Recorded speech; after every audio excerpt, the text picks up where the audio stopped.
അകാലത്തിൽ മരിച്ചുപോയ എസ്.എഫ്.ഐയുടെ കാൽവെട്ട് സമരത്തിന്റെ മൃതദേഹം കേരള സർവകലാശാല ആസ്ഥാന മന്ദിരത്തിന് സമീപം ആരെങ്കിലും കണ്ടോ?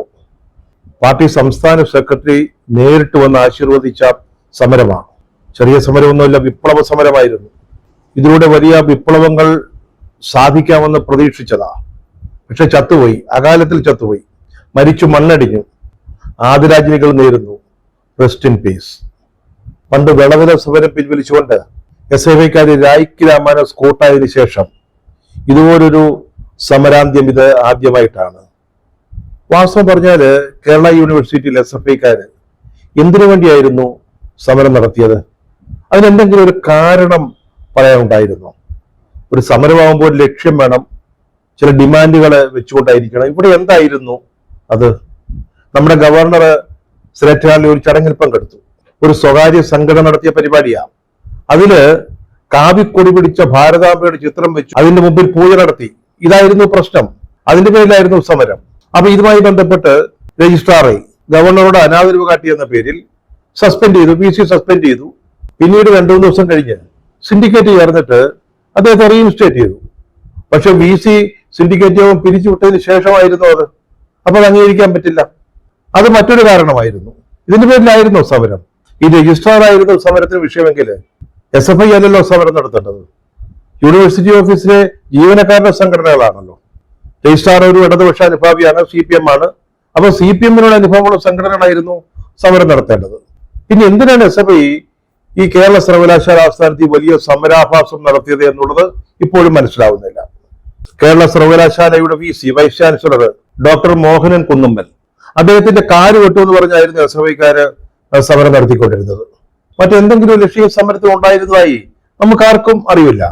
ഇത്തരത്തിലുള്ള സമരം, ലക്ഷ്യമില്ലാത്ത പ്രക്ഷോഭങ്ങള്, അത് അകാലത്തിൽ ചത്തുപോവുകയല്ലാതെ, മരണമടയുകയല്ലാതെ മറ്റൊരു വഴിയില്ല. അതാണ് ഇവിടെയും സംഭവിച്ചത്.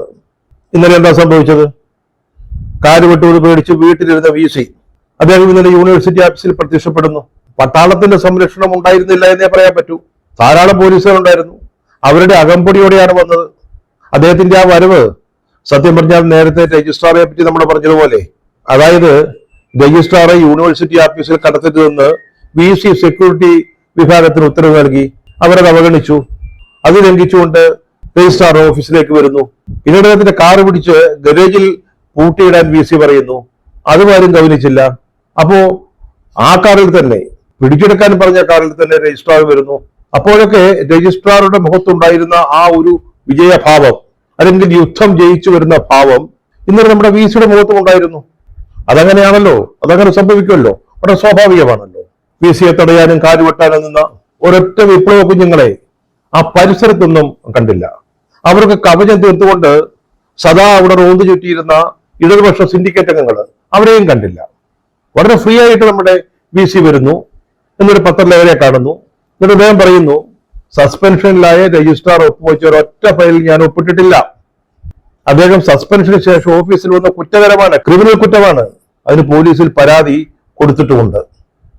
ആരും അറിയാതെ ഈ സമരത്തിന് സംഭവിച്ച മരണത്തെക്കുറിച്ച് കേരളത്തിലെ പ്രധാനപ്പെട്ട പത്രങ്ങളെ കൊടുത്ത ഹെഡിങ് ആരെങ്കിലും ശ്രദ്ധിച്ചോ? നല്ല ട്രോളാണ്, നല്ല കിണ്ണൻ പരിഹാസം. ഒരു പത്രം കൊടുത്തിരിക്കുന്നത്, ഒടുവിൽ വിശാല ഹൃദയർ എല്ലാം ക്ഷമിക്കുന്നു. മറ്റൊരു ഹെഡിങ്, U-turn.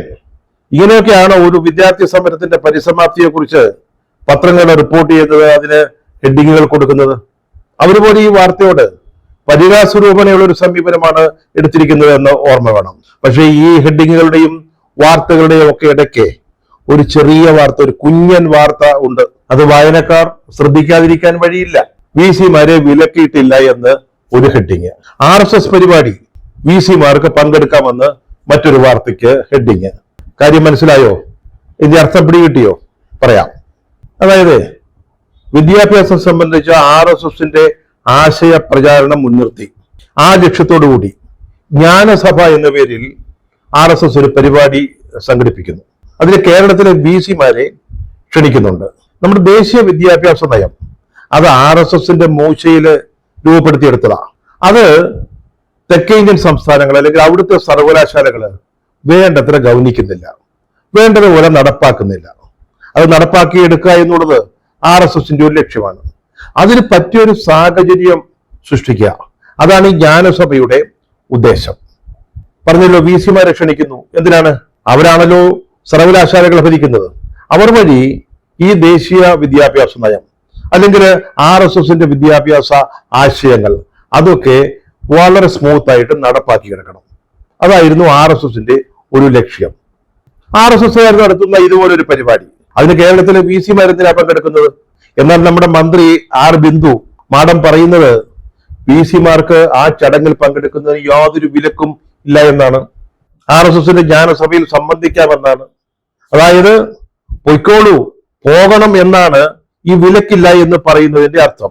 അതായത് പച്ചക്കൊടി സർക്കാർ, അതായത് VC-മാർക്ക് RSS പരിപാടിയിൽ പങ്കെടുക്കുന്നതിന് സർക്കാർ പച്ചക്കൊടി കാട്ടുന്നു.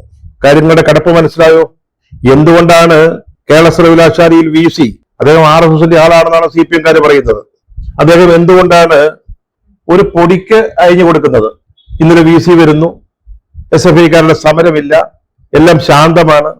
എന്തൊക്കെയാണ് ഇതിന്റെ പിന്നിൽ?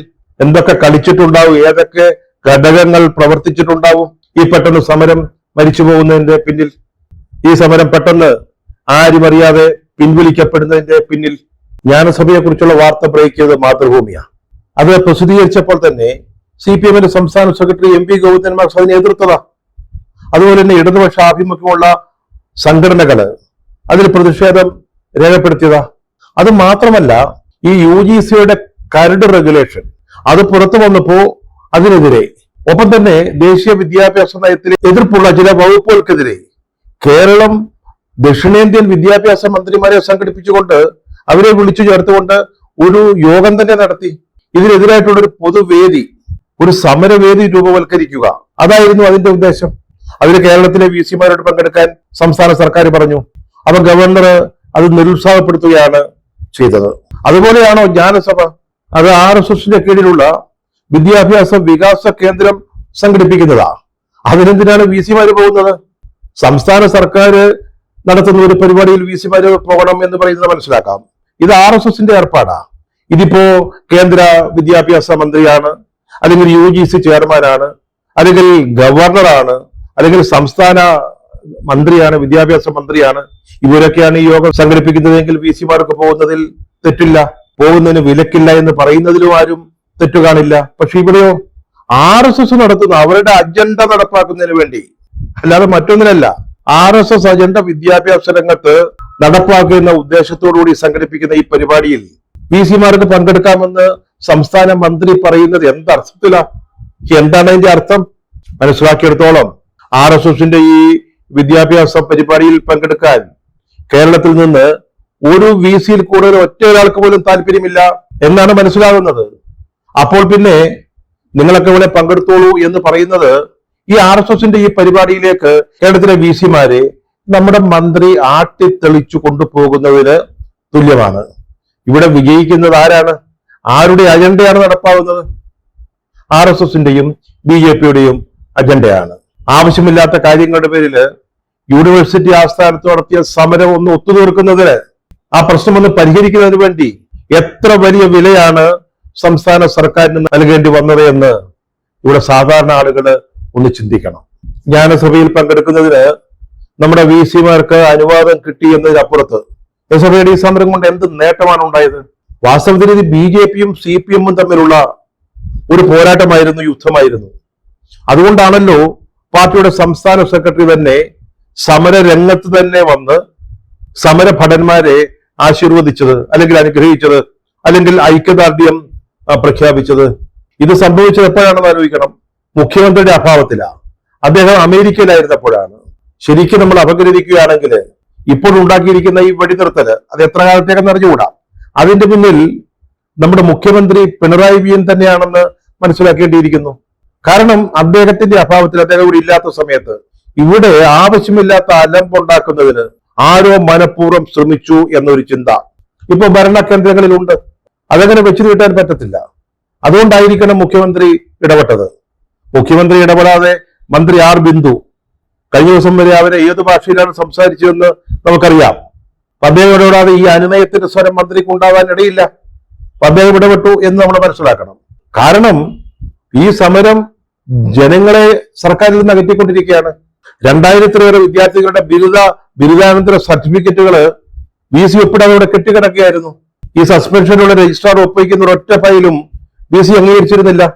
അപ്പോ ഈ വിദ്യാർത്ഥികളെയും രക്ഷകർത്താക്കളെയും ഒരുപോലെ പിണക്കിക്കൊണ്ട് ഈ സമരം മുന്നോട്ട് കൊണ്ടുപോകുന്നതിന്റെ അർത്ഥശൂന്യത മുഖ്യമന്ത്രിക്ക് മനസ്സിലായി കാണണം. അത് മാത്രമല്ല, കഴിഞ്ഞ ദിവസം ഉണ്ടായ ഒരു വളരെ അതിദാരുണമായ ദൗർഭാഗ്യകരമായ സംഭവം, തേവലക്കരയിൽ ഒരു സ്കൂളില് അനുമതിയില്ലാതെ കെട്ടിയ ഒരു ഷെഡ്, അതിന്റെ മുകളിൽ കയറിയ ഒരു വിദ്യാർത്ഥി അവിടെ ഞാന്ന് കിടന്നിരുന്ന 440 വാട്ട് വൈദ്യുതി കമ്പിയിൽ പിടിച്ച് അതിൽ തൊട്ട് മരണമടയുന്നു. ആ കുട്ടിയുടെ മൃതദേഹം താലൂക്ക് ആശുപത്രിയിലെ ഫ്രീസറിൽ തണുത്ത് വിറങ്ങലിച്ചു കിടക്കുമ്പോൾ ഇവിടെ VC-യുടെ കാലുവെട്ടും കൈവെട്ടും എന്ന് പറഞ്ഞ് യൂണിവേഴ്സിറ്റി ഓഫീസിൽ SFI കുട്ടികൾ സമരം നടത്തിയാൽ അതിന്റെ പ്രത്യാഘാതം എന്തായിരിക്കുമെന്ന് മുഖ്യമന്ത്രിക്ക് മനസ്സിലായി. അതുകൊണ്ടാണ് സമവായത്തിന്റെയും ഒത്തുതീർപ്പിന്റെയും ഭാഷയിലേക്ക് നമ്മുടെ ഉന്നത വിദ്യാഭ്യാസ മന്ത്രി വന്നത്. സംശയമില്ല. ഈ സമരം കൊണ്ട് എന്ത് നേടി SFI എന്ന് വീണ്ടും ചോദിക്കാതെ തരമില്ല. സാധാരണഗതിയിൽ ഒരു സമരം ആരംഭിക്കുമ്പോൾ അതിനൊരു ഉദ്ദേശലക്ഷ്യം ഉണ്ടായിരിക്കും, ചില ഡിമാൻഡുകൾ മുമ്പിൽ വെച്ചുകൊണ്ടായിരിക്കും സമരം നടത്തുക. ഇവിടെ അംഗീകരിക്കാനോ പിൻവലിക്കാനോ ഒരു ഡിമാൻഡ് പോലും ഉണ്ടായിരുന്നില്ല. അത്തരത്തിലുള്ള ഒരു സമരം ഇങ്ങനെ അകാലത്തിൽ ചത്തുപോവുകയല്ലാതെ എന്താണ് വഴി? SFIയുടെ സംസ്ഥാന സെക്രട്ടറി പറയുന്നത്, PS സജീവ് പറയുന്നത്, വിദ്യാർത്ഥികളെ ഓർത്താണ് ഈ VC-യെ തടയുന്ന സമരം ഞങ്ങൾ നിർത്തിവെച്ചതെന്നാണ്. അപ്പൊ ഇതിനു മുമ്പ് കുറെ ദിവസങ്ങളിൽ നടത്തിയ സമരവും അതെന്തിനു വേണ്ടിയായിരുന്നു? അപ്പൊ വിദ്യാർത്ഥികളെ ഓർമ്മയുണ്ടായിരുന്നില്ലേ? അത് പാർട്ടിയുടെ അജണ്ട നടപ്പാക്കുന്നതിന് വേണ്ടി, പാർട്ടിക്ക് ചിലരോടെ കണക്ക് തീർക്കുന്നതിന് വേണ്ടി. ആ ചിലർ ആരൊക്കെയാണെന്ന് നമുക്ക് എല്ലാവർക്കും അറിയാം, ഞാൻ പേര് പറയുന്നില്ല. ആ കണക്ക് തീർക്കലായിരുന്നില്ലേ ഈ വിദ്യാർത്ഥി സമരത്തിലൂടെ ഉണ്ടായത്? വാർപ്പിൽ വാർത്തു വെച്ചിരിക്കുന്ന ചൂടുള്ള ചോറ് കുട്ടിക്കുരങ്ങന്മാരെ കൊണ്ട് വാരിക്കുകയായിരുന്നില്ലേ ഇവിടുത്തെ CPM ചെയ്തത്? എന്നിട്ട് ഇപ്പൊ പറയുന്നു വിദ്യാർത്ഥികളെ ഓർത്താണ് ഞങ്ങൾ സമരം നിർത്തിവെക്കുന്നതെന്ന്. എന്താണ് ഇതിന്റെ അർത്ഥം? അവസാനം എന്തുണ്ടായി? VC-യെ മോഹനൻ കുന്നുമ്മലിനെ, അദ്ദേഹം RSS ആണെന്നാണ് പറയുന്നത്, അദ്ദേഹത്തെ മന്ത്രിയുടെ വീട്ടിലേക്ക് ക്ഷണിച്ചുകൊണ്ടുപോയി ചായയും കശുവണ്ടിയും കൊടുത്ത് സൽക്കരിച്ച് അവസാനം ഒത്തുതീർപ്പിന് അഭ്യർത്ഥിക്കേണ്ടി വന്നു മന്ത്രിക്ക്. ജൂൺ 2-നാണ് ഈ രജിസ്ട്രാറെ സസ്പെൻഡ് ചെയ്തത്, VC സസ്പെൻഡ് ചെയ്തത്. ജൂൺ 6-ന് ചേർന്ന സിൻഡിക്കേറ്റ്, ആ സിൻഡിക്കേറ്റ് യോഗം VC പിരിച്ചുവിട്ടതിന് ശേഷമാണ് ചേർന്നത്. ആ യോഗം അദ്ദേഹത്തെ റീഇൻസ്റ്റേറ്റ് ചെയ്തു. ഈ 2 തീരുമാനങ്ങളുടെ ഇടയ്ക്കുള്ള ദിവസങ്ങൾ അദ്ദേഹം സസ്പെൻഷനിലായിരുന്നു എന്ന് സമ്മതിക്കാം. 2 മുതൽ 6 വരെ ഒന്ന് കോംപ്രമൈസ് ചെയ്യണമെന്ന് മന്ത്രി പറയുകയാണ് VC-യോട്. VC പറഞ്ഞാൽ നടക്കില്ല, അദ്ദേഹം ക്രിമിനൽ കുറ്റമായി ഇരിക്കുന്നത്, അദ്ദേഹം കൈകാര്യം ചെയ്ത ഫയലുകൾ താൻ ഒപ്പിടില്ല. ആ ഒരു നിലപാടിൽ നിൽക്കുകയാണ് VC. ഇപ്പൊ സിൻഡിക്കേറ്റ് വിളിക്കാമെന്ന് പറഞ്ഞിട്ടുണ്ട്. അവിടെ മറ്റെന്തെങ്കിലും ഒരു സമവായ തീരുമാനം ഉണ്ടാകുമോ അത് നമുക്ക് അറിഞ്ഞുകൂടാ. രജിസ്ട്രാറെ ദീർഘകാലത്തേക്ക് അവധിയെടുപ്പിക്കാൻ ഒരു നീക്കം നടക്കുന്നുണ്ടെന്ന് പറയുന്നു. എന്ത് നേടി? കേരളത്തിലെ വിദ്യാഭ്യാസ രംഗം കാവ്യവൽക്കരിക്കാനുള്ള RSS-ന്റെ പരിപാടികളിൽ നിന്ന് പിന്നാക്കാൻ പോവുകയാണെന്ന് അവരാരെങ്കിലും പറഞ്ഞു? അതുവരെ കാവ്യ കൊടി പിടിച്ച ഭാരതാംബ ആ ചിത്രം ഇനി പുറത്തേക്ക് എടുക്കരുതെന്ന് ആരെങ്കിലും സമ്മതിച്ചോ? വിദ്യാർത്ഥികളെ ബുദ്ധിമുട്ടിച്ചു എന്നുള്ളതല്ലാതെ SFI എന്താണ് ഈ സമരത്തിലൂടെ നേടിയത്? CPM-ന് ഞാൻ പറഞ്ഞല്ലോ, ഏതെങ്കിലും കണക്കുകൾ തീർക്കാൻ ഉണ്ടായിരുന്നിരിക്കാം.